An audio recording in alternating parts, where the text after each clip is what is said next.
Live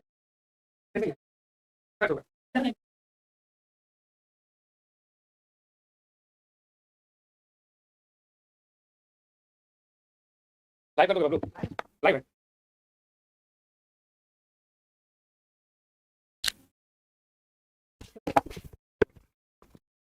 तो admin में मेरा नाम आता है, उसमें से करो। जय हिंद एवरीवन, जय हिंद जय हिंद। क्या हाल, कैसे हैं सभी लोग? आई होप बिल्कुल स्वस्थ और मस्त होंगे। सुबह 8:30 हम लोगों की क्लास की टाइमिंग बड़ी अच्छी है ना। सुबह सुबह जो है हम लोग अपने करंट अफेयर्स को पढ़ रहे हैं और क्या लिख रहे हैं, दिवाली से छुट्टी से पहले 4-5 महीने का पीडीएफ अपलोड करवा दीजिए। पीडीएफ जो है ना आप लोगों को सब बना हुआ पीडीएफ हम तो बना के बैठे हुए, तुम डलवा देंगे बहुत जल्दी, ठीक है। चलिए तो सभी का स्वागत है बालकों, और आप सब स्वस्थ मस्त हो ना, पढ़ाई अच्छी चल रही है। चलिए अपने अच्छा स्वास्थ्य पे ध्यान देना है ना। कई बार क्या होता है कि लोग पढ़ाई करते करते अपने आप का ही ध्यान नहीं रख पाता, बीमार मत पड़ जाओगे तो महीना 2 महीने 3 महीने पीछे चले जाओगे। तो हम लोग अपने क्लास को आगे बढ़ाएंगे और जो अब तक हम लोगों ने पढ़ा था उसको एक बार ध्यान से देखेंगे और फिर हम लोग आगे बढ़ेंगे। हमें कमेंट करके बता देना कि लास्ट हम लोगों ने कितने दिनों तक पढ़ा है, कितने नंबर क्वेश्चंस जो है वहां तक हम लोगों ने देखा था, बच्चे एक बार में कमेंट करके बता दीजिएगा। चलिए very very good morning, good morning. Answer की बाबू हम आंसर की नहीं देते हैं। आप अभी कोई भी क्लास देखिएगा, हम जितना साल से पढ़ा रहे हैं 8 साल 7-8 साल हो गया भाई, कभी हम आज तक आंसर की नहीं दिए हुए हैं, क्योंकि आंसर की हम देते ही नहीं, क्लास में ही आपको बैठ के बनाना होगा मेरे साथ। 150 तक हो गया था ना, 150 तक हो गया है, तब उसको हम लोग उसके आगे देखेंगे। 150 से आगे देखना स्टार्ट करेंगे हम लोग। सुबह 7 बजे वाईटी पे क्लास है आपका, बिल्कुल है भाई। सुबह 7 बजे तो लेके भी आ रहे हैं तुरंत, मजा आता है भाई। सुबह 7 बजे की क्लास पेन पेपर वाली क्लास है वो। एक बार आदत लग गई तो बड़ी बुरी आदत लगी, फिर नींद नहीं आएगा जब वो क्लास नहीं करोगे। तो नहीं करते तो मत ही करो, छोड़ दो। करोगे तो फिर करंट अफेयर्स जो है तुम्हारा क्लियर हो जाएगा एकदम शानदार। सुबह 7 बजे जो क्लास है वो रेगुलर होता है। चलिए तो बच्चे हम लोगों ने कल ये सब पढ़ा हुआ था। जैसे इस प्रश्न का उत्तर देखो क्या होगा कि शहर को वेटलैंड सिटी के तौर पर रिकॉग्नाइज किया गया है। नोट्स अपलोड नहीं हुआ है क्लास में, बोर्ड पीडीएफ कह रहे हैं ना। अरे लोग सब, अच्छा आप लोग सब पहुंच गए वहां पे, आप लोग जो है सब लोग वहां पहुंच गए। करंट अफेयर्स सुबह 7 बजे, सुबह 7 बजे। कई लोगों को नहीं पता होगा, एड्रेस बता देते हैं लोगों को। नहीं, केजीएस बीपीएससी, या फिर आप सर्च करिएगा केजी, अरे कुछ नहीं, आप केवल लिखा है एसकेसी सर करंट अफेयर्स, अपने आप आ जाएगा सब कुछ। सुबह 7 बजे जो है आप कहीं पे भी अगर सर्च करना हो ना, मेरे कोई भी क्लास को देखना रहे, आप कुछ नहीं करना, जाकर के यूट्यूब पे गूगल पे लिखिएगा एसकेसी सर करंट अफेयर्स, सारा क्लास आपके सामने आ जाएगा।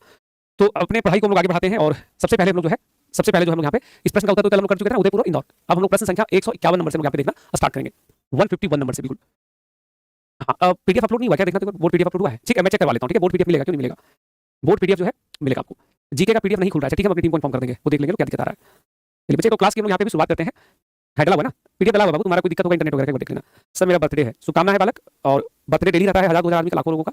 तुम कुछ ऐसा जीवन में करो कि तुम्हारा बर्थडे जो है वो पूरी धरती को पता हो, ठीक है। तो जन्म महत्वपूर्ण नहीं है, व्यक्ति का मृत्यु महत्वपूर्ण है। जन्म तो हर कोई लेता है, ये तो एक नैसर्गिक प्रक्रिया है, लेकिन आप जीवन में इतना बेहतरीन काम करिए कि हर व्यक्ति को आपका जन्मदिन याद रखने की आवश्यकता पड़ जाए। शुभकामना है, जीवन में आपको जस की प्राप्ति हो। तो कोई और बच्चा का जन्मदिन है भाई, सबको एक ही बार जन्मदिन की शुभकामना। चलो पढ़ाई पे ध्यान दो। तो इन लोग यहीं पे अभी जन्मदिन खास बनाइए ना, सफल हो जाइए पहले। नेक्स्ट प्रश्न बच्चे कि रक्षा मंत्री राजनाथ सिंह ने नई दिल्ली में किस नाम से युद्ध क्षेत्र निगरानी प्रणाली का शुभारंभ किया है? तो युद्ध क्षेत्र निगरानी प्रणाली है, बैटलफील्ड सर्विलांस सिस्टम है, तो उसके बारे में पूछा जा रहा है। देखिए ध्यान से सुनना बच्चे, क्या है। आप सबने महाभारत के पात्रों के बारे में ध्यान होगा बच्चों। महाभारत में एक पात्र है धृतराष्ट्र और एक पात्र है संजय। धृतराष्ट्र जो है वो गद्दी पे बैठे हुए हैं और धृतराष्ट्र जो आंख पे पट्टी बांधे हुए हैं, और उनको जब महाभारत चल रहा है उसमें महाभारत में जो रणभूमि में हो रहा है उसके बारे में उनको सूचना कौन देते हैं? संजय। संजय सूचना कैसे देते हैं भाई? अपने दिव्य नेत्र से देखकर सूचना देते हैं। तो वही नाम जो है भारत में नए सर्विलांस सिस्टम का नाम रखा गया है। नए सर्विलांस सिस्टम का जो नाम है वो नाम क्या रखा गया भाई? संजय, ठीक है। तो कोई इसको भूलेगा क्या चाह करके भी? जैसे संजय क्या करते थे, युद्ध भूमि पे नजर रखते थे, तो भारत में भी बैटलफील्ड सर्विलांस सिस्टम को लॉन्च किया गया है और उसका नाम क्या रखा गया संजय। नेक्स्ट है कि वर्ल्ड इकोनॉमिक फोरम 2025 को कितने देश को ग्लोबल प्लास्टिक एक्शन पार्टनरशिप से जुड़ गए हैं? बच्चों ग्लोबल प्लास्टिक पार्टनरशिप जो है इससे पहले 18 देश जुड़ा हुआ था, 18 देश पहले से जुड़ा हुआ था, और अब इसमें कितना नया देश जुड़ गया है? 7। तो टोटल कितना हो गया? 18 + 7, अभी टोटल कितना हो गया? 25। मुझे क्या 25 देश में भारत है? तो बोलिएगा हाँ, भारत सहित। क्या बोलेंगे इसमें? भारत सहित। मुझे ध्यान से सुनना, भारत में सिंगल यूज प्लास्टिक जो है वो बैन है। वो क्या था? सिंगल यूज प्लास्टिक जो है वो बैन है। तो सिंगल यूज प्लास्टिक जो बैन है वो कब से बैन हुआ है भाई? 1 जुलाई से, 1 जुलाई 2022 से ये बैन है, भारत में प्रतिबंधित है। और पूरी दुनिया में प्लास्टिक का पॉल्यूशन बहुत तेजी से बढ़ रहा है, तो उसको नियंत्रित करने के लिए एक एफर्ट्स लगाया जाएगा देशों के द्वारा मिलकर के। तो उसके लिए कौन सा अलायंस बना हुआ है भाई? इसको कहते हैं ग्लोबल प्लास्टिक एक्शन पार्टनरशिप। उसमें पहले 18 देश था, 7 नए देश जुड़ गए हैं, और अब सभी देशों की संख्या जो है कितना हो गया? टोटल 25 हो गया। अब संख्या कितना हो गया है? 25 हो गया, ठीक है। आगे बढ़ोगे, नेक्स्ट है भारत द्वारा लॉन्च किया गया डीप ओशन मिशन का मुख्य उद्देश्य क्या है? बच्चों शब्द पे ध्यान देना, डीप ओशन, डीप मतलब गहराई, ओशन मतलब समुद्र। एक ऐसा मिशन अभी लॉन्च किया गया भारत सरकार द्वारा जिसके अंतर्गत पानी के भीतर संसाधनों की खोज की जाएगी और गहरे समुद्र में पारिस्थितिकी तंत्र का ज्ञान को बढ़ाया जाएगा। तो राइट आंसर क्या होगा इसमें? Option number B. बच्चे हम लोगों ने पृथ्वी के बारे में जब देखते हैं तो हम लोगों ने स्थल के बारे में बहुत अध्ययन किया है, स्थल के बारे में बहुत अध्ययन किया है, लेकिन जो समुद्री ज्ञान है वो बहुत कम है हम लोगों के पास, पूरी दुनिया के पास समुद्री ज्ञान जो है वो बहुत कम है कि समुद्र में कौन कौन सा संसाधन है, कौन कौन सा वहां का इकोसिस्टम है, उसके बारे में बहुत कम जानकारी हम लोगों को प्राप्त है। तो अभी सरकार ने इसको लॉन्च किया है डीप ओशन मिशन, और इस मिशन का उद्देश्य क्या है कि गहरे समुद्र में जाना और पता लगाना कि भैया वहां पे क्या क्या मिलता है। नेक्स्ट है उज्जवल भविष्य के लिए बालिकाओं का सशक्तिकरण के साथ राष्ट्रीय बालिका दिवस कब बनता है? बच्चे प्रतिवर्ष राष्ट्रीय बालिका दिवस जो है ये प्रतिवर्ष बनता है 24 जनवरी। कब बनता है भाई? 24 जनवरी को। यानी कि राइट आंसर क्या करेंगे इसमें हम लोग? Option number B. और बिल्कुल इसमें आप देखोगे तो जनवरी में बहुत सारा दिवस है, उसमें से सबसे महत्वपूर्ण दिवस में से एक कौन सा आता है? तो हम लोग इसमें देखते हैं कि ये है बालिका दिवस। कौन सा दिवस है भाई यहाँ पे? बालिका दिवस। ये सारी चीजें ध्यान रहेगा आपको, बालिका दिवस जो यहाँ पे हम लोगों का करेक्ट हो जाएगा, सही हो जाएगा। क्लियर रहेगा यहाँ तक? ओके, आगे देखते हैं नेक्स्ट हम लोगों के सामने जो प्रश्न है। नेक्स्ट क्वेश्चन देखोगे नेक्स्ट क्वेश्चन हम लोगों के सामने रहने वाला है। अगला सवाल है कि 76वें गणतंत्र दिवस समारोह में भारत में मुख्य अतिथि के रूप में कौन आए थे? गणतंत्र दिवस में हर साल कोई ना कोई मुख्य अतिथि होता है, तो 2025 में जो मुख्य अतिथि थे उनका नाम है प्रभावो सुबियांतो। ये शायद पढ़े थे हम लोग ना, इंडोनेशिया के राष्ट्रपति हैं। और बच्चे देखिए, कोई भी जो चीफ गेस्ट आएगा ना गणतंत्र दिवस में, वो पूरे 1 साल तक क्वेश्चन बनता है परीक्षाओं में, पूरे 1 वर्ष तक जो है वो सवाल आपसे बनेगा यहाँ पे। तो क्या बोलेंगे? नाम क्या है? प्रभावो सुबियांतो। आपको ध्यान आ रहा होगा, आप लोग पहले से पढ़े हुए होंगे। आगे प्रश्न है कि आपदा प्रबंधन में उत्कृष्ट कार्य के लिए, आपदा प्रबंधन में कैसा काम करना है? उत्कृष्ट काम के लिए, एक्स्ट्रा ऑर्डिनरी वर्क के लिए सुभाष चंद्र बोस आपदा प्रबंधन पुरस्कार 2025 से किसे सम्मानित किया गया? वो जो इसे सम्मानित किया गया है भारतीय राष्ट्रीय महासागर सूचना सेवा केंद्र। ये सूचना सेवा केंद्र कहाँ पे पड़ता है भाई? ये सूचना सेवा केंद्र है हैदराबाद में, तो उसको सम्मानित किया गया है। उसको सम्मानित किया गया है, हैदराबाद स्थित संस्था है। मतलब जब भी किसी को सुभाष चंद्र बोस आपदा प्रबंधन पुरस्कार मिलता है, तो अगर कोई संस्था रहता है, मान लीजिए किसी संस्था को अगर पुरस्कार मिलता है, तो उसके लिए जो अमाउंट होता है वो लगभग, वो जो अमाउंट है वो लगभग आपका 15 लाख होता है, नहीं? हाँ,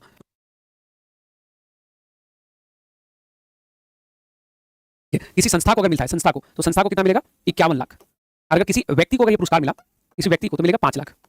कितना बोलते हैं? 5 लाख। तो आपसे पूछा गया है कि सुभाष चंद्र बोस आपदा प्रबंधन पुरस्कार जो है किस संस्था को दिया गया है? तो संस्था का नाम क्या है भाई? भारतीय राष्ट्रीय महासागर सूचना सेवा केंद्र।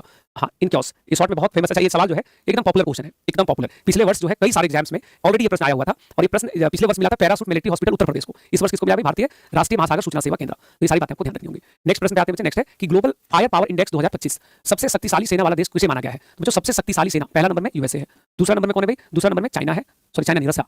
दूसरा नंबर में रसिया है, तीसरा नंबर में चाइना है, और उसके बाद चौथे नंबर पे भारत है। चौथे नंबर पे भारत है। तो अगर आपसे ये सवाल पूछा जाए कि बताओ सबसे शक्तिशाली सेना में भारत का स्थान क्या है, तो भारत का स्थान क्या बोलेंगे हम लोग? भारत का स्थान क्या बोलेंगे बच्चे? भारत का स्थान बोलेंगे हम लोग कि भारत चौथे स्थान पे है, ठीक है। और सर 2024 का भी करंट अफेयर्स पढ़ा दीजिए। आप लोगों का परीक्षा जब नजदीक आएगा ना, तो हम आपको देख लेंगे 1 साल का पूरा हुआ है कब तक, क्योंकि अभी देखिए बिहार में चुनाव है, तो आप लोगों का परीक्षा लगभग सब दिसंबर में होगा स्टार्ट। तो देख लेंगे पिछले साल दिसंबर से जनवरी, नवंबर, दिसंबर 2024 पढ़ा देंगे। मेरे पास बहुत सारा करंट अफेयर्स बना हुआ है 2022 का, 21 का, 20 का सब है, लेकिन आपको जितना काम का उतना पढ़ाएंगे, अभी फिक्र हो। नेक्स्ट क्वेश्चन है बच्चे, खेलो इंडिया विंटर गेम्स कहाँ हुआ है? खेलो इंडिया विंटर गेम्स कहाँ हुआ है? तो जो खेलो इंडिया विंटर गेम्स कहाँ हुआ है भाई? ये हुआ है लद्दाख में हुआ है, ऑप्शन नंबर ए। जब भी खेलो इंडिया के बारे में आपसे बोला जाएगा तो ध्यान से आप सुनोगे खेलो इंडिया के बारे में। बच्चे खेलो इंडिया के अंतर्गत बहुत सारा गेम होता है, और इसका जो शुभारंभ हुआ है 2017-18 में हुआ था खेलो इंडिया। तो पूछता है इसके अंतर्गत कौन कौन सा खेल कहाँ कहाँ पे हुआ? जैसे खेलो इंडिया, अभी हम लोग पढ़े विंटर गेम, कौन सा गेम है ये? विंटर गेम है ना, विंटर गेम। तो विंटर गेम कहाँ पे हुआ है? विंटर गेम कहाँ पे हुआ? तो विंटर गेम हुआ है लद्दाख में। कहाँ हुआ भाई? लद्दाख में, ठीक है। पूछा था यूनिवर्सिटी गेम कहाँ पर हुआ है? तो यूनिवर्सिटी गेम जो हुआ है, यूनिवर्सिटी गेम जो हुआ है ये हुआ है जयपुर में। सब ध्यान से रखोगे, सब एग्जाम में खूब आता है, जयपुर में। उसी तरह से अगर पूछा जाए पैरा गेम्स कहाँ पे हुआ है, दिव्यांगजनों के लिए जो होता है पैरा गेम्स, तो पैरा गेम्स कहाँ पे बोलेंगे भाई? नई दिल्ली में। पैरा गेम्स कहाँ बोलेंगे बच्चे? नई दिल्ली में। उसी प्रकार से अगर पूछा जाए कि बताओ जल एक अभी वाटर जल खेल उत्सव जो है कहाँ हुआ है? खेल महोत्सव। तो जो जल खेल महोत्सव जो है ये हुआ है श्रीनगर में। श्रीनगर में कहाँ पे? डल झील में। डल झील में हुआ है। उसी तरह से अगर आपसे पूछा जाए बीच गेम्स कहाँ हुआ है? बीच गेम्स, वो जो बीच गेम जो हुआ है, बीच गेम्स ये हुआ है घोघला बीच, दीव में। घोघला दीव में पड़ता है, दमन एंड दीव में। घोघला बीच है, दीव में, वहां हुआ है। उसी प्रकार से अगर पूछा जाए खेलो इंडिया यूथ गेम कहाँ हुआ है, तो आप सबको ध्यान होगा यूथ गेम जो इसका हुआ है, यूथ गेम्स जो हुए हैं ये यूथ गेम कहाँ हुआ है? तो यूथ गेम हुआ है बिहार में। बिहार में, ठीक है। तो सब ध्यान रखिएगा, एक एक प्रश्न आपसे परीक्षा में पूछा जाएगा, एक एक सवाल जो है वो आपसे पूछा जाएगा। Winter games Ladakh, university game Jaipur, para games नई दिल्ली, जल खेल महोत्सव श्रीनगर डल झील में, बीच गेम्स घोघला बीच दीव में हुआ है, और यूथ गेम्स बिहार में हुआ है, ठीक है। तो ये सब आपसे एक प्रश्न तो फिक्स रहता है हर परीक्षा के अंदर, हर परीक्षा में एक प्रश्न यहाँ से आपको फिक्स रहेगा, तो ध्यान से इसको अच्छे से करते चलिएगा। जेपीएससी फाउंडेशन बैच बहुत जल्द स्टार्ट होगा, डेट आप लोग को बता दिया जाएगा, ठीक है। पूरी प्लानिंग हो चुकी है, पूरी प्लानिंग हो चुकी है। जेपीएससी झारखंड का एक बैच तो 14 तारीख से आ रहा है, आप सबको ध्यान होगा, है ना। नेक्स्ट क्वेश्चन है, पराक्रम दिवस हर साल 23 जनवरी को किस नेता की जयंती के उपलक्ष्य में मनाया जाता है? वो कौन से नेता है जिनका जन्म हुआ था? देखिए तो याद रखिएगा, अब इसमें ध्यान से सुनना। सवाल आपसे क्या पूछ रहा है? सवाल आपसे पूछ रहा है कि बताओ 23 जनवरी को किस नेता की जयंती को मनाते हैं पराक्रम दिवस? तो बच्चे किसका जयंती है? सुभाष चंद्र बोस की। सुभाष चंद्र बोस के बारे में आपको क्या होगा, जिन्हें नेताजी भी कहते हैं। इनका जन्म जो है 1897 में हुआ, ईयर वाज 1897 में, और स्थान अभी बीपीएससी ने पूछा है कटक ओडिशा में, कटक ओडिशा में हुआ, ठीक है। तो उनकी जयंती को मनाया जाता है पराक्रम दिवस के तौर पे, सुभाष चंद्र बोस की जयंती को। अगला प्रश्न है कि राजस्थान में भारत पाकिस्तान सीमा पर ऑपरेशन सर्द हवा शुरू कर दिया गया है, तो ये ऑपरेशन सर्द हवा किसने प्रारंभ किया है? तो जो ऑपरेशन सर्द हवा शुरू किया है बॉर्डर सिक्योरिटी फोर्स ने, बीएसएफ ने। बीएसएफ जिसकी स्थापना 1965 में हुई है, और बीएसएफ को 2 देश है जिसकी सीमा पर हमें सुरक्षा प्रदान करते हैं, पाकिस्तान एंड बांग्लादेश, ठीक है। तो देखिए उस समय क्या होता है, जनवरी में बहुत धुंध कोहरा पड़ता है, आपको क्या होगा भाई, पटना में भी काफी ठंडी पड़ती है। तो सर्द हवा जो ऑपरेशन चलाया था वो इसलिए कि कोई भी पाकिस्तान की तरफ से धुंध कोहरा या ठंडी का फायदा उठा करके भारत में घुसपैठ न कर जाए। तो भारत की सेना ने एक स्पेशल ऑपरेशन चला दिया, जिस ऑपरेशन का नाम रखा गया है ऑपरेशन सर्द हवा।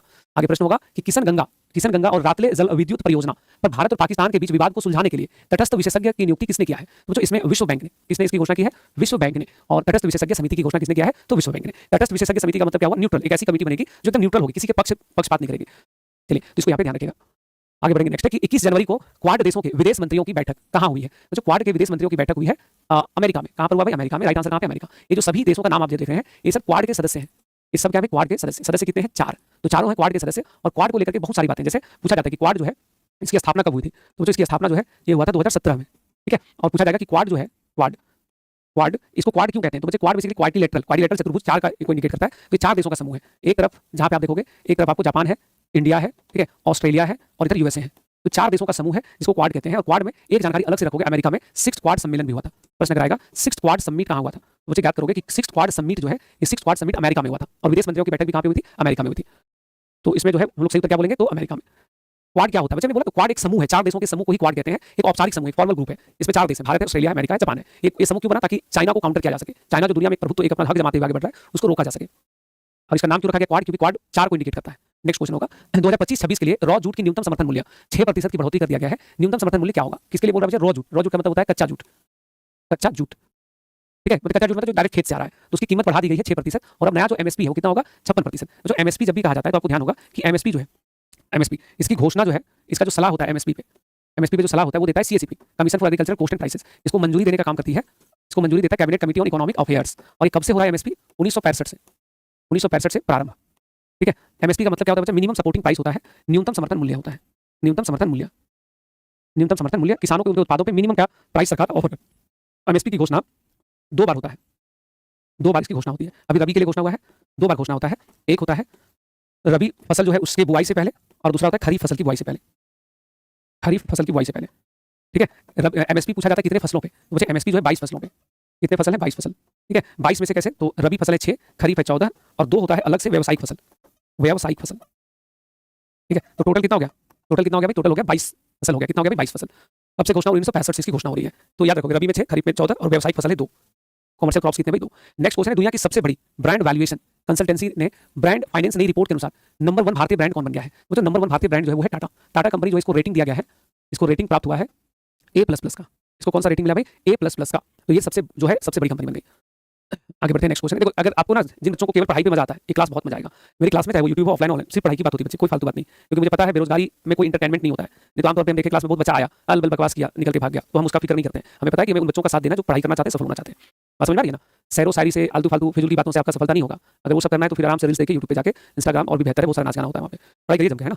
सर पीडीएफ भाई पीडीएफ मिल चुका है, तुम अच्छे से चेक कर लो। हाँ नेक्स्ट क्वेश्चन पे आते हैं। अगला प्रश्न बच्चे कि 22 जनवरी 2025 किस सरकारी योजना की 10वीं वर्षगांठ मनाई गई है? 10वीं वर्षगांठ मनाई गई। जो भारत सरकार, चूंकि आपको ध्यान होगा पीएम नरेंद्र मोदी जो है, पीएम नरेंद्र मोदी, इनकी जो सरकार है वो 2014 में बनी। तो 2014 में बनने के बाद देखिएगा सबसे ज्यादा योजना की घोषणा इन्होंने 2015 में किया और 2016 में किया। तो बहुत ऐसी योजनाएं हैं जिसका अपना 10 साल पूरा हुआ है। तो सवाल थोड़ा सा बनता है एग्जाम में, ठीक है। तो उसी तरह पूछ रहा है कौन सी योजना जिसका 10 वर्ष पूरा हो गया है? तो योजना का नाम क्या बच्चे? बेटी बचाओ बेटी पढ़ाओ। इस योजना का शुभारंभ हुआ है 22 जनवरी को। 22 जनवरी इस योजना का जो है वो शुभारंभ हुआ था। और 22 जनवरी 2015 को जो है इस योजना का शुभारंभ हुआ है। कहाँ से शुभारंभ हुआ था? तो इसका शुभारंभ हुआ था पानीपत हरियाणा से। पानीपत हरियाणा से इसका शुभारंभ हुआ था। इसमें आपको ध्यान रखना है। तो बेटी बचाओ बेटी पढ़ाओ जो योजना है ये कितना वर्ष पूरा किया भाई? 10 वर्ष। और इसका एक बहुत अच्छा प्रभाव रहा कि भारत में आजकल बेटियों की पढ़ाई के लिए जो है वो परिवार जो है बहुत आगे बढ़ा है। अभी इस क्लास का अगर हम लोग आंकड़ा देखते हैं तो बड़ी संख्या में आप में से ऐसे बच्चों के कमेंट्स मुझे दिख रहा है जो गर्ल्स हो, लड़कियां हैं। और अभी एक बड़ा अच्छा प्रभाव देखने को मिलता है। अब मतलब माँ पिताजी के पास जो है बेटियों के लिए विशेष रूप से कि भाई सरकार जब इतना सारा, और सरकार यही तो कर रही थी ना, जो जेंडर इक्वालिटी जो है उसके लिए लोगों को अवेयर कर रही थी, जागरूक कर रही थी। इसको ध्यान रखिएगा। बेटा के लिए क्या है सर? बेटा के लिए बाबू एक हाथ है, उस हाथ में एक लकीर है, उस लकीर में लिखा हुआ मजदूरी करना है, तो वही करना पड़ेगा। समझ रहे हो ना? और बेटियों को कई वर्षों से उनके हक अधिकार को छीन लिया गया था, तो अब उन्हें सशक्त करने की बारी है। आगे बढ़ते हैं। नेक्स्ट क्वेश्चन है कि किस संगठन ने व्यावसायिक और संगठनात्मक दस्तावेजों के लिए, व्यावसायिक और संगठनात्मक दस्तावेज के लिए, डॉक्यूमेंट्स को प्रबंधन के लिए एनटीटी लोकर प्लेटफॉर्म को विकसित किया है? देखो अभी पहले एक प्रश्न का हमें उत्तर देना। आप में से कितने बच्चे डिजी लॉकर से परिचित हो? एक बार मैं भी कमेंट सेक्शन में देखूंगा, सभी लोग उत्तर दीजिएगा। डिजी लॉकर के बारे में आप लोग जानते हो? जल्दी से कमेंट करिएगा। डिजी लॉकर के बारे में जानते हैं बच्चे? डिजी लॉकर के बारे में आप जानते हो? निश्चित तौर पे ज्यादातर बच्चे जानते होंगे। बच्चे डिजी लॉकर क्या है? डिजी लॉकर जो है भारत सरकार के इलेक्ट्रॉनिक्स मंत्रालय द्वारा शुरू किया गया एक सर्विस है, जहां पे कोई भी इंडिविजुअल, हम आप अपने डॉक्यूमेंट्स को सेफ रख सकते हैं। अपने Aadhaar card, PAN card, voter card, educational certificate, सब कुछ यहाँ पे सेफ रख सकते हैं, सुरक्षित रख सकते हैं। कहाँ पे रख सकते हैं भाई? Digi locker. डिजी लॉकर चूंकि गवर्नमेंट की मिनिस्ट्री ऑपरेट करती है तो बड़ा सुरक्षित है, इसको वैलिड माना जाता है। मान लीजिए आप अपना मैट्रिक का सर्टिफिकेट कहाँ लेके घूमिएगा? कुछ नहीं, डिजी लॉकर पे डाउनलोड करके रख लीजिए, हर जगह काम आ जाएगा। तो डिजी लॉकर किसके लिए बच्चे? डिजी लॉकर है आम आदमी के लिए, व्यक्तियों के लिए है। कोई भी व्यक्ति जो है अगर अपना कोई भी डॉक्यूमेंट, अपना कोई भी दस्तावेज को अगर रखना चाहता है तो वो कहाँ रखेगा? व्यक्ति अपने दस्तावेज को रखेगा डिजी लॉकर में। उसी प्रकार से अगर कोई व्यावसायिक या संगठनात्मक दस्तावेज हो, कोई संस्था, मान लो खान ग्लोबल स्टडीज, इसका अपना डॉक्यूमेंट है, पैन कार्ड इत्यादि, तो वो रखने के लिए कौन सा लॉकर बनाया गया? एनटीटी लॉकर बनाया गया है। तो एनटीटी लॉकर को किसने विकसित किया है? जिसको विकसित किया है राष्ट्रीय ई गवर्नेंस प्रभाग ने, नेशनल ई गवर्नेंस डिपार्टमेंट ने। ठीक है, तो ध्यान से सुनना, डिजी लॉकर आम आदमी के लिए और एनटीटी लॉकर है संस्थाओं के लिए। ठीक है, एक दो बच्चे बोले नहीं जानते हैं। अगर नहीं जानते हो बाबू तो आज जान लेना। आज आपका काम होगा कि क्लास के बाद डिजी लॉकर डाउनलोड करना, और डिजी लॉकर जब डाउनलोड हो जाएगा तो उसको डाउनलोड करके और उसके बाद अपना सारा एजुकेशनल सर्टिफिकेट वगैरह डाउनलोड कर लेना उसमें। बहुत बेहतरीन जो है वो काम आपका होगा। नेक्स्ट क्वेश्चन है नई पुस्तक how India scaled mount G20 the inside story of the G20 presidency, ये लेखक कौन है? बच्चों आपको ध्यान होगा 2023 G20 की अध्यक्षता किसने किया था? G20 की अध्यक्षता भारत ने किया था। G20 की अध्यक्षता किसने किया था? भारत ने। ऐसा नो ध्यान आ रहा है सबको? एग्जाम में क्वेश्चन पूछता है अभी भी। G20 की अध्यक्षता किसने किया था? भाई भारत ने किया था। 2023 में किसने किया? भारत ने। तो जब भारत इसकी अध्यक्षता कर रहा था तो उस समय भारत के तरफ से अमिताभ कांत को शेरपा बनाया गया था। शेरपा मतलब सरकार का प्रतिनिधि, जो बैठकें होंगी G20 की उसमें वो भारत सरकार को रिप्रेजेंट करेंगे। तो शेरपा किसको बनाया गया था? भाई अमिताभ कांत को। बड़े पढ़े लिखे अनुभवी व्यक्ति हैं। तो अमिताभ कांत ने G20 की जो आयोजन हुआ भारत में, उस आयोजन में जो भी अनुभव किया उन सभी अनुभव को उन्होंने पुस्तक के रूप में लिख करके उसको लॉन्च किया है। तो उस पुस्तक का नाम क्या रखा गया है? उस पुस्तक का नाम है how India scaled G20 the inside story of the G20 presidency. तो इसके लेखक का नाम क्या है? अमिताभ कांत। नेक्स्ट है ग्लेशियर संरक्षण का अंतर्राष्ट्रीय वर्ष 2025 के अवसर पे सागर माथा संवाद 16 से 18 मई तक कहां आयोजित हुआ है? ठीक है, दो बातें। ग्लेशियर संरक्षण का वर्ष अंतर्राष्ट्रीय वर्ष होगा, इसकी घोषणा किसने किया था? यूनाइटेड नेशंस ने, वो पढ़ चुके हैं। पूछ रहा है सागर माथा संवाद कहां हुआ है? तो जो सागर माथा कहते हैं माउंट एवरेस्ट को, कहां कहते हैं भाई? नेपाल में कहते हैं, काठमांडू में इसका आयोजन हुआ है। आपने पढ़ा है ना भाई, सागर माथा किसको बोलते हैं? माउंट एवरेस्ट को। नेक्स्ट, हाल ही में किस देश ने WHO वर्ल्ड हेल्थ ऑर्गेनाइजेशन विश्व स्वास्थ्य संगठन और पेरिस जलवायु समझौते से बाहर निकलने का ऐलान किया है? तो इससे निकलने का ऐलान किया है अमेरिका ने। अमेरिका ने और कई सारी संस्थाओं से बाहर निकलने का ऐलान किया, जैसे इंटरनेशनल क्रिमिनल कोर्ट, अंतर्राष्ट्रीय आपराधिक न्यायालय, जैसे United Nations human rights commission UNHRC। तो ये सभी संस्थाओं के बारे में जानकारी रखोगे तो कितना होगा? 1 2 3 4। तो इन सभी संस्थाओं से बोला है बाहर हो जाएंगे, हमें इसकी सदस्यता नहीं चाहिए। ठीक है, उसके बाद अगला प्रश्न हम लोगों के सामने, जैसे भारत में नाम बदलता है तो अमेरिका में भी नाम बदलता है। देखिए नेक्स्ट क्वेश्चन क्या वो सुनना, नेक्स्ट क्वेश्चन क्या बच्चे वो सुनिएगा। हाँ, नेक्स्ट है कि अमेरिकी राष्ट्रपति डोनाल्ड ट्रंप ने उत्तरी अमेरिका की सबसे ऊंची पर्वत चोटी का नाम बदलकर क्या कर दिया है? बच्चे आप सभी लोगों ने पढ़ा होगा कि उत्तरी अमेरिका की सबसे ऊंची चोटी का नाम है माउंट डैनली। नाम क्या है? माउंट डैनली। तो उसका नाम बदल दिया, जैसे इंडिया में नाम बदलता है उसी तरह से अब उसका नाम क्या कर दिया है? Mount McKinley. Mount McKinley. अब माउंट डैनली नहीं बोलेंगे, क्या बोलेंगे? Mount McKinley. तो माउंट मैकिनले कौन है? तो ये अमेरिका के 25वें राष्ट्रपति हैं। 25वें राष्ट्रपति हैं, उनके नाम पे वहां की सबसे ऊंची चोटी का नाम होगा। ठीक है, तो बताइए कि आप लोगों ने जो किताब में पढ़ा है कि सबसे ऊंची चोटी कौन सी है, तो सबसे ऊंची चोटी अब कौन सा बताना पड़ेगा? अब जो नया जो भी घोषणा हुआ है उसके अनुसार सबसे ऊंची चोटी कौन सी हो गई? तो अब नई घोषणा के अनुसार सबसे ऊंची चोटी है माउंट मैकिनले। माउंट डैनली का नाम ही बदल दिया ट्रंप ने। ट्रंप बड़ा पागल आदमी नहीं लगता है? सर आप गुस्सा क्यों कर रहे हो? हाँ, गुस्सा कहाँ कर रहे हैं भैया? गुस्सा और हम देखो, गुस्सा का सिंपल सा फॉर्मूला है, नहीं पढ़े होगे आप लोग ना। देखो WHO के अनुसार जो है, एक आदमी को प्रतिदिन 5 ग्राम से कम नमक खाना है इन अ डे। एक दिन में आपको नमक कितना खाना है? 5 ग्राम से कम। 5 ग्राम से कम नमक खाइएगा तो हाई ब्लड प्रेशर नहीं होगा, कैंसर से बचोगे और बहुत सारी जो स्वास्थ्य से संबंधित चीजें हैं उससे बचोगे। तो हमको गुस्सा आता ही नहीं है। क्या बात करते हो? हाँ, तो एकदम हम इससे कम नमक खाते हैं, हमको नहीं आता गुस्सा। अच्छा, कोई आदमी पे गुस्सा है ना तो दया करना उस पे, उस आदमी की कोई गलती नहीं है। व्यक्ति क्या है भाई, हार्मोन से हमारा सारा सिस्टम चलता है, हार्मोन जैसा चलेगा तो नमक। अच्छा, आप लोग को भी यही सलाह देंगे कि नमक वमक एकदम कम खाया करो। सर आपका पूरा नाम क्या है? मेरा पूरा नाम क्या है? हम भी भूल गए। किसी दिन याद आएगा तो पक्का बता देंगे। चलो पढ़ाई करो। नेक्स्ट क्वेश्चन क्या बचे? देखो अभी ये बड़ा अच्छा सवाल है। ये भी प्रश्न क्या है कि ट्रंप एडमिनिस्ट्रेशन में, ट्रंप सरकार जो भी बनी है वहां पे, तो ट्रंप सरकार में शामिल भारतीय मूल के अधिकारियों के बारे में कौन सा मिलान गलत है? मतलब उसमें जो भारत के लोग हैं, ट्रंप सरकार में कई सारे भारत के लोगों को महत्वपूर्ण पदों पर रखा गया है, तो उसके बारे में पूछा कि कौन सा मिलान गलत है। जैसे एक नाम आप देखोगे बच्चे, गलत पहचानना उसको कहते हैं। Sriram Krishnan artificial intelligence AI पर व्हाइट हाउस के सीनियर पॉलिसी एडवाइजर हैं क्या? सही बात है। Harmeet Kaur Dhillon department of justice में assistant attorney general of civil rights है क्या? सही है। Kashyap Kash Patel department of government efficiency यानी कि डॉज के हेड है क्या? नहीं। आपको ध्यान है ये जो डॉज है इसका हेड बनाया गया था एलोन मस्क को। ध्यान होगा, एलोन मस्क ने हालांकि रिजाइन दे दिया, इस्तीफा दे दिया थोड़े दिनों बाद, लेकिन इस पद पे किसको नियुक्त किया गया था? एलोन मस्क को। कश्यप कास पटेल जो, ये वाला गलत हो जाएगा। कश्यप कास पटेल जो थे इनको FBI का निदेशक बनाया गया था। FBI का निदेशक, फेडरल ब्यूरो ऑफ इन्वेस्टिगेशन। ये भी जैसे हमारे देश में CBI होता है वैसे वहां पे अमेरिका में FBI होता है, तो उसका निदेशक बनाया गया है कश्यप कास पटेल को। तो ऑप्शन नंबर सी गलत हो जाएगा। उसका Jaya Bhattacharya national institute of health, ये स्टेटमेंट यहाँ पे सही हो जाएगा। ठीक है, और एक और नाम अगर आप कहोगे तो एक और नाम है Usha veins. Usha veins, JD veins जो वहाँ के उपराष्ट्रपति उनकी पत्नी है, भारतीय मूल की है। तो उषा वेंस जो बच्चे ये सेकंड महिला है, सेकंड लेडी ऑफ अमेरिका है, दूसरी महिला है सेकंड लेडी ऑफ अमेरिका। तो ये भी नाम अगर ध्यान रहे, जैसे भारत के अमेरिका का प्रथम नागरिक किसको कहते हैं? बच्चे अमेरिका के प्रथम नागरिक कहते हैं राष्ट्रपति को, प्रथम महिला किसको कहते हैं? राष्ट्रपति की पत्नी को। अभी कौन है? मिलेनिया ट्रंप है ना, कौन है वहां पे? मिलेनिया ट्रंप, जो ट्रंप की वाइफ है। तो उसी तरह से दूसरा व्यक्ति किसे कहते हैं? उपराष्ट्रपति को, JD वेंस को। दूसरी महिला किसको कहते हैं? उषा वेंस। उषा वेंस भारतीय मूल की है। तो इन सबका नाम आप लोग बस याद रखोगे। हाँ, घुमा फिरा के कोई ना कोई क्वेश्चन पूछता है, कई सारी परीक्षाओं में जो है कश्यप कास पटेल के बारे में पूछा गया है। चलिए यहाँ तक चीजें क्लियर है, आगे बढ़ते बच्चे नेक्स्ट क्वेश्चन के लिए। केंद्र सरकार ने प्रधानमंत्री जनजातीय आदिवासी न्याय अभियान पर जिला अधिकारियों का एक राष्ट्रीय सम्मेलन कहाँ बुलाया है? तो जो इसका राष्ट्रीय सम्मेलन उन्होंने बुलाया था दिल्ली में। कहाँ बुलाया था? दिल्ली में। और इस योजना को क्या बोलते हैं? PM जनमन योजना कहते हैं। इस योजना को क्या बोलते हैं? PM जनमन योजना कहते हैं। इसमें पूरे भारत के लगभग 163,000 आदिवासी गाँव का विकास जुड़ा हुआ है। तो इस योजना पे अभी एक बैठक बुलाई गई थी। कहाँ पे बुलाया गया था? इस योजना पे जो बैठक बुलाई गई, कहाँ बुलाया गया था? तो आपको ध्यान रखना है कि इस पे बैठक बुलाया गया है, बिल्कुल। तो इसमें आप लिख लीजिएगा, ये कार्यक्रम जो है ना, ये अभियान जो है 2023 में प्रारंभ हुआ है, 2023 में प्रारंभ हुआ है। तो इसको यहाँ पे ध्यान रखिएगा। नेक्स्ट क्वेश्चन होगा कि ट्राई के नए नियम के अनुसार, ट्राई TRAI, बच्चे फुल फॉर्म बता दूंगा, ध्यान से लिख लीजिएगा। हाँ, telecom regulatory authority of India, repeat कर देता हूँ, telecom regulatory authority of India. नए नियम के अनुसार अब बिना रिचार्ज के भी कितनों दिनों तक सिम कार्ड चलता रहेगा? तो अब 90 दिनों तक, अगर आप नहीं भी रिचार्ज करवाते हैं तो नए नियम के अनुसार 90 दिनों तक जो है वो आपका जो नंबर होगा वो जारी रहेगा। और अगर BSNL रहे तो 80 दिनों तक, BSNL में 80 दिनों तक। ठीक है, ये क्या नियम है वो सुनना बच्चे। भारत में जो टेलीकॉम का सेक्टर है उस सेक्टर के लिए जो सारे नियम कानून बनते हैं वो बनाता है ट्राई बनाता है। ट्राई का काम क्या है बच्चे? ट्राई का काम है टेलीकॉम के सेक्टर के नियम को बनाना। भारत में कंपनियां मनमाना कर रही हैं, तो कंपनियों के लिए बहुत सारी गाइडलाइंस आए हैं। जैसे अगर किसी व्यक्ति को केवल कॉलिंग के लिए टैरिफ चाहिए, बस कॉलिंग दे दो, किसी को सिर्फ इंटरनेट चाहिए, इंटरनेट दे दो, किसी को मतलब छोटा छोटा रिचार्ज प्लान देखिएगा, सब खत्म कर दिया। अभी हमको लगता है कितना है मिनिमम रिचार्ज, कितना है? तो मिनिमम रिचार्ज जो है आज के समय में बहुत एकदम से कितना हो गया? मतलब 300 रुपया हो गया। नहीं तो बोला कि भाई छोटा छोटा रिचार्ज प्लान इत्यादि भी लेके आना पड़ेगा आपको। अगला प्रश्न बच्चे कि वाणिज्य और उद्योग मंत्रालय द्वारा GI समागम का आयोजन कहाँ किया गया है? बच्चों GI समागम इसको कहते हैं geographical indication, geographical indication, Hindi में इसको कहते हैं इंडिकेशन, ठीक है, हिंदी में कहते हैं भौगोलिक संकेतक, भौगोलिक संकेतक। तो पूछ रहा है कि भौगोलिक संकेतक पे समागम का आयोजन कहाँ पे, तो कहाँ पे हो जाएगा ये, नई दिल्ली में। नई दिल्ली में कहाँ पे, भारत मंडपम में, भारत मंडपम में। कहाँ पे हो जाएगा, भारत मंडपम में। जीआई समागम का उद्देश्य क्या है, तो इसका उद्देश्य है कि 2030 तक 10,000 जीआई टैग, जीआई टैग का वितरण करना, जीआई टैग का वितरण करना, ये इसका उद्देश्य है, ठीक है। 2030 तक कितने जीआई टैग का वितरण करना है, 10,000। जीआई टैग क्या होता है बच्चे, भौगोलिक संकेतक क्या होता है, ध्यान से समझिएगा। अगर मैं बोलूं तिलकुट तो आपको क्या याद आता है, अगर बोले तिलकुट तो भारत का कौन सा राज्य, बिहार। अगर बोले बिहार में बोले तिलकुट कहाँ पे, बोलोगे गया में। अगर आपसे बोला जाए खुरमा, तो खुरमा कहाँ मिलता है भाई, भोजपुर में, आरा में मिलता है। तो जैसे बोले जर्दालू आम कहाँ मिलता है, भागलपुर में। कतरनी चावल भागलपुर में। अगर बोले मगही पान मगध के क्षेत्र में। अगर बोला जाए आपसे कि बताओ मिर्चा धान कहाँ मिलता है, पश्चिमी चंपारण में। तो बच्चे कुछ ऐसे उत्पाद हैं जिसका संबंध किसी एक विशेष क्षेत्र से है, जैसे मखाना बिहार, जैसे हो गया आपका शाही लीची मुजफ्फरपुर बिहार। तो कुछ ऐसे उत्पाद जो किसी एक विशेष क्षेत्र में फेमस है, तो उस क्षेत्र को मान्यता दिया जाता है, उसको जीआई टैग दिया जाता है। ये जो जीआई टैग होता है बच्चे वो भी ध्यान रखिएगा, जीआई टैग जो दिया जाता है, ये जीआई टैग देने वाला जो ऑफिस है उसका जो हेडक्वार्टर है वो चेन्नई में है। ऑफिस कहाँ पे भाई, चेन्नई में। कितने दिनों के लिए जीआई टैग मिलता है, 10 वर्ष के लिए।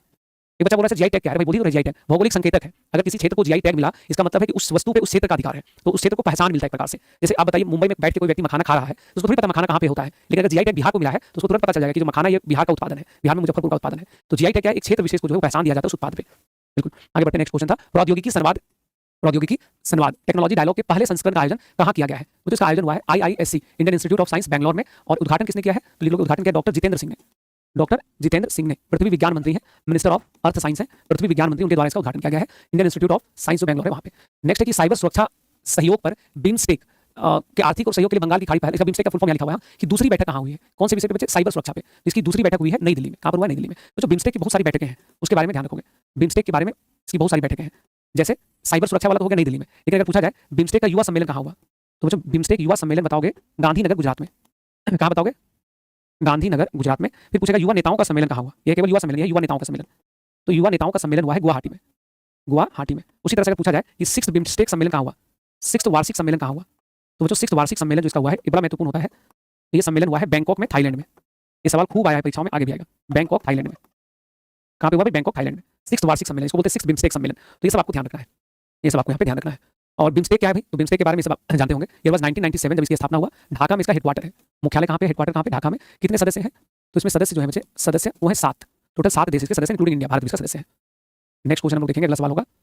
नेक्स्ट है कि रिलायंस इंडस्ट्रीज ने कहाँ पर दुनिया का सबसे बड़ा डेटा सेंटर बनाने की घोषणा किया, तो जो सबसे बड़ा डेटा सेंटर बनेगा जामनगर में, जामनगर गुजरात में।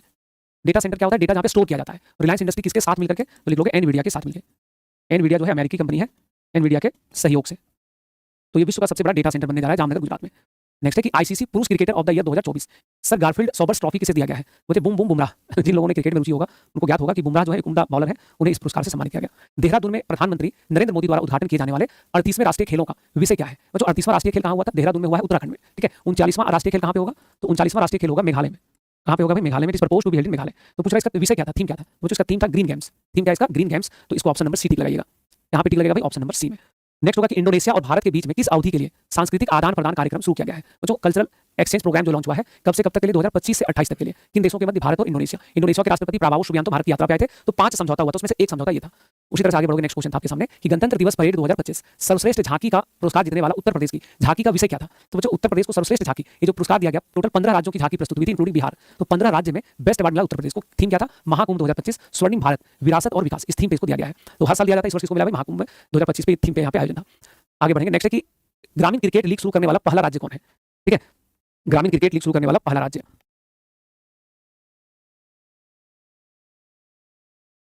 देखिए पहला राज्य जो यहाँ पे पूछा जा रहा है आपसे, तो बच्चे पहला राज्य कौन है यहाँ पे, तो पहला राज्य हो जाएगा इसमें बिहार। जैसे आईपीएल होता है इंडियन प्रीमियर लीग, उसी तरह से है ग्रामीण क्रिकेट लीग। तो इसको किसने शुरू किया था भाई, बिहार। बिहार में युवा टैलेंट, गांव-गांव से टैलेंटेड लोगों को आगे लेकर के आने के उद्देश्य से। और इसके जो अध्यक्ष, उसका नाम क्या है, राकेश तिवारी, रंजन तिवारी पर देखना होगा, हाँ राकेश तिवारी।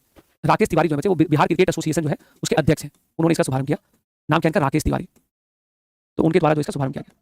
बिहार में पता क्रिकेट में भी बहुत पॉलिटिक्स होता है, बिल्कुल।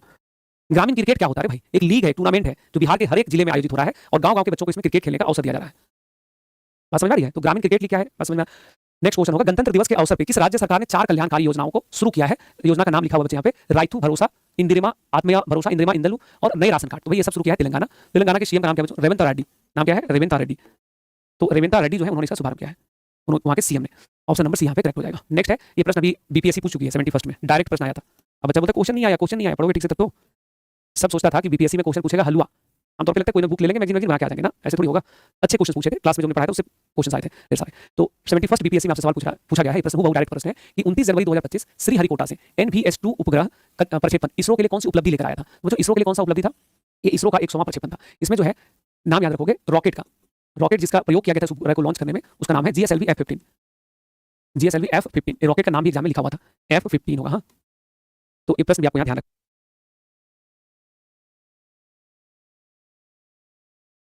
GSLV F-15 जगह कौन सा है बच्चे, श्रीहरिकोटा से, सतीश धवन स्पेस सेंटर श्रीहरिकोटा से, GSLV F-15। हाँ, तो इसमें आपको ध्यान रखना होगा, उसी से इसको लॉन्च किया गया था।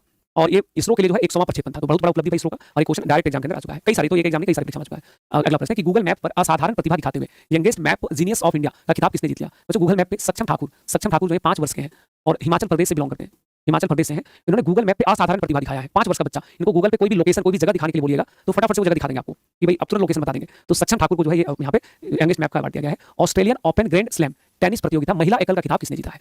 देखो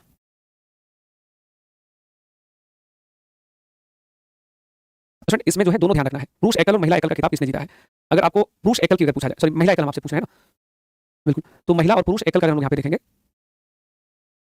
तो इसमें क्या हो जाएगा बच्चे, मेडिसन कीज हो जाएगा। राइट आंसर क्या होगा, medicine keys. Medicine keys America की है तो उन्होंने जीता था। नहीं तो हो गया महिला एकल। इसमें से आपको पुरुष एकल भी याद रखना है, पुरुष एकल। तो पुरुष एकल तो भाई जैनिक सीनर ने, इसने जीता इसको, जैनिक सीनर ने, जैनिक सीनर ने इसको यहाँ पे जीता है। ठीक है, ये इटली के हैं, ये इटली के हैं और ये अमेरिका की है।